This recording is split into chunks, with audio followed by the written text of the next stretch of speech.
Hello नमस्कार, जय हिंद दोस्तों। कैसे सब आप लोग।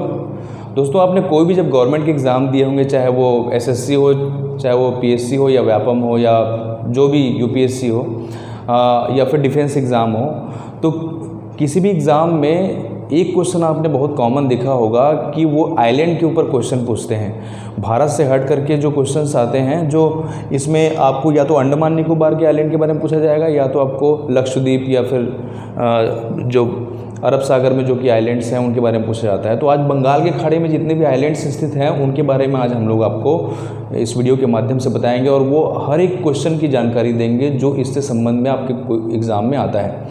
और आराम से आप इस एग्ज़ाम में जो भी क्वेश्चन आए आज की वीडियो के बाद कोई भी क्वेश्चन को आप आराम से बना लेंगे जो अंडमान निकोबार द्वीप समूह से आता है। चलो इसके देखते हैं। तो अंडमान निकोबार, यहाँ पर आपको उसका ग्राफ दिखाई दे रहा है दोस्तों। यहाँ पर ये ऊपर में जो आपको इस लाइन के ऊपर में ये 10 डिग्री चैनल आपको दिखाई दे रही होगी। इसको बिल्कुल आप याद रखिएगा कि अंडमान, ऊपर में अंडमान है और नीचे में निकोबार है। ये 10 डिग्री चैनल अंडमान और निकोबार को डिवाइड करता है, सेपरेट करता है। ये बहुत इंपॉर्टेंट क्वेश्चन है। दूसरा क्वेश्चन देखते हैं कि अंडमान, ये ऊपर में जो आइलैंड दिखाई दे रहा है इसको 3 भागों में बांटा गया है अंडमान के। वैसे तो पूरे भारत में दोस्तों करीब 1200 से भी ज़्यादा हमारे पास आइलैंड्स हैं। उसमें करीब यहाँ पर जो लिखा हुआ है 572 जो आइलैंड है वो बे ऑफ बंगाल में स्थित है, बंगाल की खाड़ी में स्थित है। इसका मतलब जैसे भारत के यहाँ पर ऐसे मैप बनाएं तो इसको आप बे ऑफ बंगाल कहेंगे, बंगाल की खाड़ी, और ये है अरेबियन सी। तो यहाँ पर ये सारे के सारे आइलैंड्स, करीब 572 आइलैंड जो है यहाँ पर स्थित है। दोस्तों यहाँ पर जो है म्यांमार है, जब भारत का प्लेट म्यांमार से टकराया तो एक आइलैंड उभर करके आया था। ये बहुत सारे आइलैंड्स का ग्रुप था जिसको आज अंडमान निकोबार रूप में जहाँ हम लोग जानते हैं। तो एक बहुत पहले 15 करोड़ साल पहले लगभग इसके एक टकराव से जो है उत्पन्न हुआ ये पर्वतमाला है। और ये जो है पूरा, इसको देखा जाए तो बारीकी से तो ये इंडोनेशिया से बहुत पास पड़ता है। ये इंडोनेशिया ज़्यादा दूर नहीं है यहाँ से। आप निकोबार के नीचे से इंदिरा पॉइंट से यहाँ पर जाएंगे तो करीब आपको 150 किलोमीटर में जो है आपको अंडमान निकोबार इंडोनेशिया आ जाएगा यहाँ पर। तो ये सब इसकी जानकारी, महत्वपूर्ण जानकारी है। और देखते हैं इनमें अंडमान में जो कौन कौन से जो है द्वीप यहाँ पर स्थित हैं इसके बारे में देखते हैं। तो ये जो अंडमान को 3 भागों में बांटा गया है, नॉर्थ अंडमान, उत्तरी अंडमान में जो है सैडल चोटी आपको दिखाई दे रही होगी दोस्तों। ये सैडल चोटी पूरे अंडमान निकोबार द्वीप समूह का सबसे ऊंची चोटी है। तो आप इसको बिल्कुल नोट कर लीजिए, सैडल पीक, जो कि उत्तरी अंडमान में है। आपको पर्सनली पूछा जाए कि कहाँ पर है करके। उसके बाद जो है मध्य अंडमान है, जिसके नीचे वाला भाग को मध्य अंडमान बोलते हैं। दोस्तों पूरे अंडमान निकोबार में 3 ज़िले हैं। तो उसमें उत्तरी अंडमान और मध्य अंडमान को मिला करके एक ज़िला है, एक डिस्ट्रिक्ट बनाया गया है इन दोनों को मिला करके। और उसके बाद आपको ये दक्षिण अंडमान दिखाई दे रहा है। ये दक्षिण अंडमान यहाँ पर लिखा हुआ हूँ मैं। ये दक्षिण अंडमान सबसे आपके लिए बहुत महत्वपूर्ण है क्योंकि सबसे ज़्यादा अंडमान निकोबार में आबादी जो है वो सबसे ज़्यादा दक्षिण अंडमान में ही है।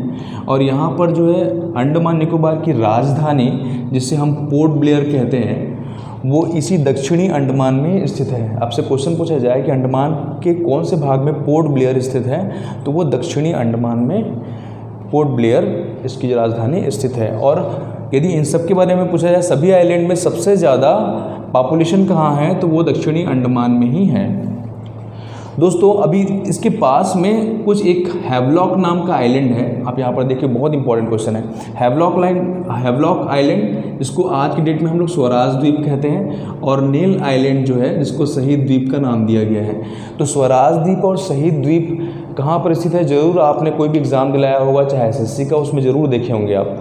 तो ये बार बार क्वेश्चन पूछे जाने वाले क्वेश्चन हैं। स्वराज द्वीप और शहीद द्वीप के थोड़े दूर में आपको एक बैरन आइलैंड दिखाई देगा, बैरन द्वीप। ये बहुत ही महत्वपूर्ण क्वेश्चन है, 3 स्टार डाल लीजिए इसको। ये पेपर में बार बार आते हैं क्योंकि ये भारत का एकमात्र सक्रिय ज्वालामुखी है। This is the only one active volcano of India. तो सक्रिय ज्वालामुखी, इस बैरल आइलैंड के करीब कुछ दूर बाद आपको एक नारकोंडम आइलैंड भी दिखाई देगा दोस्तों। यहाँ जो दिखाई दे रहा है ये एक प्रसुप्त ज्वालामुखी का ज्वालामुखी का एग्जाम्पल है। प्रसुप्त ज्वालामुखी मतलब किसी ज़माने पहले यहाँ पर उद्गार हुआ था और कभी भी उद्गार होने की संभावना है, उसको हम लोग प्रसुप्त ज्वालामुखी कहते हैं। तो सक्रिय ज्वालामुखी बैरन आइलैंड। चलिए देखते हैं। तो हम लोग ने ये समझ लिया कि एक ज़िला तो ये हो गया उत्तरी अंडमान और मध्य अंडमान को मिला करके एक ज़िला है, एक ज़िला जो है आपको दक्षिणी अंडमान को मिला करके, तो 2 ज़िले ये हो गए, और पूरे निकोबार को मिला करके एक ज़िला है। तो टोटल यहाँ पर 3 ज़िले होते हैं दोस्तों।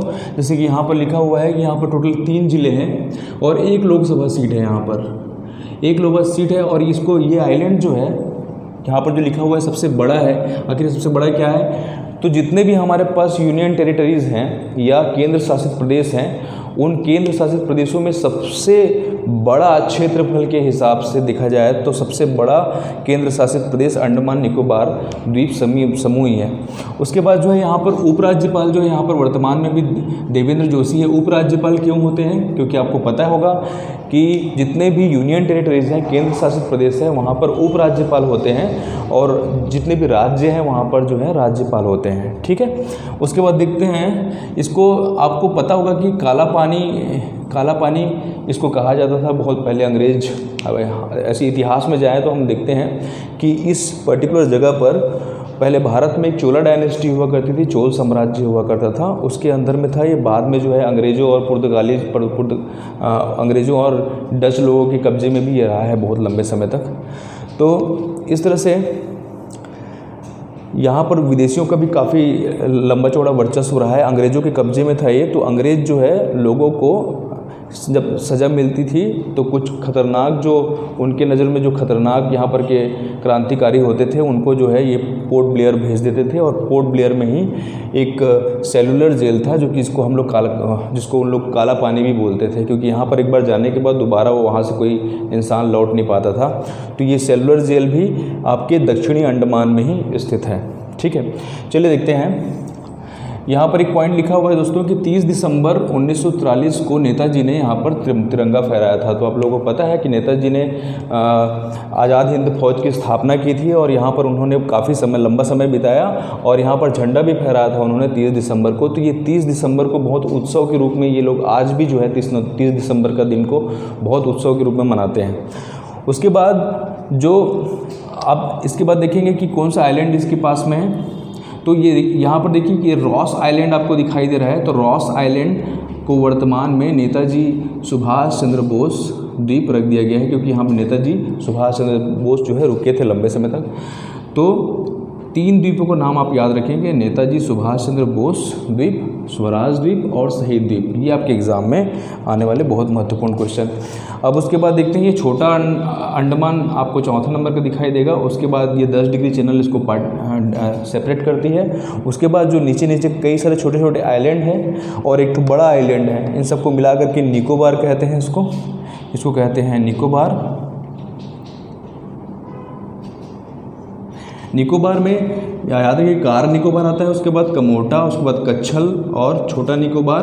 पहले छोटा निकोबार आता है, उसके बाद वृहद निकोबार आता है। ये दोस्तों यूपीएससी की परीक्षा में 2-3 बार क्वेश्चन ये पूछा जा चुका है कि उत्तर से दक्षिण जाने पर निकोबार के आने वाले द्वीपों का जो है क्रम क्या होगा, इस तरह से। तो आपको इसको बिल्कुल याद कर लेना चाहिए कि किस प्रकार के क्रम जो मैंने इस वीडियो के माध्यम से बताया है, तो आपको कोई भी एग्ज़ाम में किसी भी प्रकार की डिफ़िकल्टी नहीं होगी।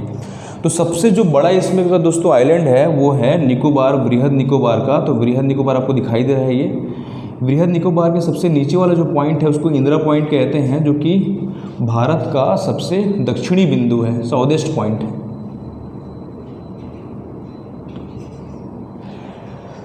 तो ये दक्षिणी बिंदु हो गया दोस्तों। और इसमें जो महत्वपूर्ण जो क्वेश्चन इस चैप्टर से बनते हैं दोस्तों वो है अंडमान में जो है आदिवासी। आपने देखा होगा अभी वर्तमान में जितने भी पेपर में जो क्वेश्चन आ रहे हैं वो ये ज़रूर क्वेश्चन पूछते हैं कि यहाँ पर के आदिवासियों के नाम पूछते हैं ज़रूर हैं कि वो कौन कौन से आदिवासी यहाँ पर मिलते हैं। तो यहाँ पर आपको लिस्ट दिखाई दे रहा है। अंडमान में 4 निग्रिटो आदिवासी मिलते हैं। निग्रिटो एक प्रजाति होती है आदिवासियों की, आप पढ़ सकते हैं इंटरनेट में देख करके इसको। तो इसमें 4 निग्रिटो प्रजाति में एक ग्रेट अंडमानी, ओंगे, जरावा और सेंटिनेल। सबसे ज़्यादा क्वेश्चन जो आपके एग्ज़ाम में आया हुआ है कि ये जरावा जनजाति के लोग और ओंगे जनजाति के लोग कहाँ पर मिलते हैं, तो आप इसको बिल्कुल याद रखिए, ये ज़रूर पूछे जाएंगे आपके परीक्षा में। दूसरी चीज़, निकोबार में 2 मंगोलाइट्स, इनमें तो पेपर में ऐसे भी क्वेश्चन आ सकता है जैसे यूपीएससी की एग्जाम दिला रहे हैं, इनमें कौन सा मंगोलाइट्स है, कौन सा निग्रिटो है। लेकिन आप नॉर्मल पेपर मान लो कोई भी दिला रहे हैं कोई भी एग्ज़ाम का, तो आपको सीधे ये जनजाति कहाँ मिलते हैं क्वेश्चन आएगा। निकोबार में 2 मंगोलाइट्स आदिवासी हैं, एक सेम्पेन, जो ये भी बहुत बार पूछा गया प्रश्न है, सेम्पेन आदिवासी, और एक निकोबारीज जो है निकोबार आइलैंड में स्थित मिलते हैं। और इसमें इसकी जो सबसे ख़ास बात है निकोबारीज की दोस्तों कि वो ये सबसे अधिक इनकी आबादी है। जितने भी ये आदिवासी दिखाई दे रहे हैं उसमें सबसे ज़्यादा आबादी निकोबारीज की ही है। निकोबारी में जो है सबसे ज़्यादा क्रिश्चियनिटी, ईसाई धर्म को ये सब लोग अपना लिए हैं और सबसे ज़्यादा पढ़ी लिखी यहाँ पर की जनजाति है। उसके बाद जो है निकोबारी यहाँ पर का डांस होता है निकोबारियों के द्वारा, जो कि यहाँ का एकमात्र और सबसे महत्वपूर्ण फोक डांस है। तो आपको ये पूरा का पूरा अंडमान निकोबार द्वीप समूह से जो भी क्वेश्चन बन सकते हैं इसी के अंडर में ही बनेंगे। तो आप लोग निश्चिंत होकर के इस वीडियो को 2-3 बार देख लीजिए और इसको अच्छे से नोट कर लीजिए, तो आप निश्चित रूप से इसके क्वेश्चन को आप बना पाएंगे। तो मेरा होपफुली मेरे प्रयास आपको अच्छा लगा होगा। तो देखते रहिएगा मेरे चैनल को, लगातार मैं इसको और इससे नेक्स्ट वीडियो में दूसरा कुछ नया चीज़ आपके सामने मैं लेकर के आऊँगा। तो thank you for watching my video. इसको मतलब आपको अच्छा लगा होगा तो इसको सब्सक्राइब कर लीजिएगा चैनल को, और आप इसको बाकी लोगों तक पहुँचाने के लिए आप इसको शेयर कर सकते हैं। Thank you so much. जय हिंद।